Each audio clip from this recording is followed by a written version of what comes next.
Megjithse, personazhi tjetër për cilin do flasim më pas, Aubrey Herbert, ishte autori i pranimit të Shqipërisë në Ligën e Kombeve 1920, por Liga e Kombeve u transferu në Kombet e Bashkuara.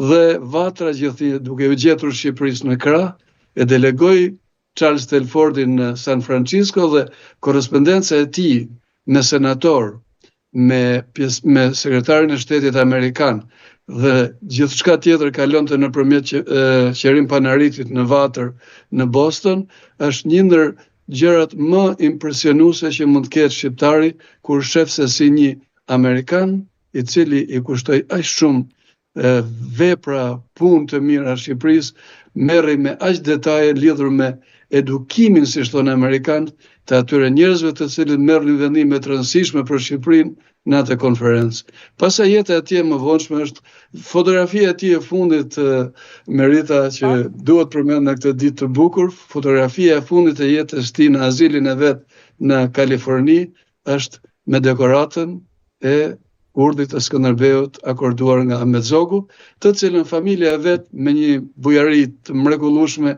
ja ka dhuruar kishës së Fanolit ose Atli Olinit, në atë kohë ishte gjallë në Boston dhe është ekspozuar në muret e kishës së Shën Gjergjit në Boston. Një histori e jashtëzakonshme, ambasador, dhe jo më pak e jashtëzakonshme është edhe ajo për të cilën ne do të flasim në vijim për Aubrey Herbert, britanikun tashmë, që luajti po ashtu një rol shumë të rëndësishëm për Shqipërinë, edhe në konferencën e famshme të Londrës, apo jo?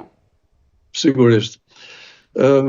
Tani, miku im i ngushtë Betullah Destani ka shkruar një libër në cilin Aubrey Herbertin e ka quajtur miku më i madh i shqiptarëve. Aubrey Herbert ka një lidhje aq spontane, momentale me ne shqiptarët, por që ai moment i jetës tij e bën atë njeriu që i kushtoi gjithçka çështjes shqiptare. Diku nga viti 1903, ai po kalonte diku në tokat shqiptare të Maqedonisë së sotshme, pra mendohet të diku në rrugtim nga Selaniku për në Shkup. Dhe ai bën në një prit në cilën mund të kishte humbur jetën. Por aty gjendet një shqiptar me emrin Qazim Kukeli, i cili ja mbron jetën atij ndoshta duke rrezikuar edhe vetveten. Dhe kur ai merr vesh ky ishte shqiptar, i thot: "Ju më keni shpëtuar jetën. Çfarë mund bëj unë për ty?" Dhe përgjigja ka qenë e tillë, shumë emocionale. I nderuar, nëse ndonjëherë të jepet mundësia të flasësh mirë për vendin tim, kjo do ishte dhurata më e madhe që mund të më bëje mua. Imagjino sot se sa frymëzuese mund të jetë për ne shqiptarë që kemi kontakte me lloj-lloj njerëzish të kombeve, të mundësive që kanë për ta ndihmuar Shqipërinë. Lidhja me këtë njeri pastaj vjen tek një sentencë shumë e bukur e Aubrey Herbert, ku thotë që në fakt nuk dija ndonjë gjë për këtë popull, por gjithçka që mësova për këtë popull kaq të virtytshëm ishte ajo që erdhi nga Qazim Kukeli.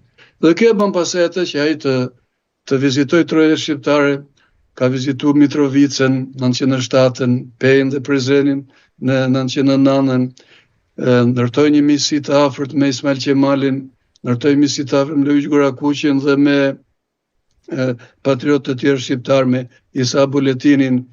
Dhe misia e tij me Eduard Grein është ndoshta edhe momenti më i rëndësishëm. Betullah Destani deklaroi dhe tha që nëse Eduard Grey nën influencën e Aubrey Herbert nuk do të qëndronte aq sa qëndroi për të ruajtur një pjesë të territoreve shqiptare, të cilat sot përbëjnë hartën politike të Shqipërisë, ndoshta Shqipëria nuk do të ishte ajo që është sot. Pra ajo sentenca komuniste, Shqipëria londineze, duke e lënë gjithmonë Britaninë e Madhe si përgjegjëse, kur aty ishte Rusia antishqiptare, ishte Franca antishqiptare, kur s'kishte Shqipëria në atë kohë s'kishte asnjë shtet mik përveç mikut që na e afroi Aubrey Herbert, është krejtësisht e gabuar.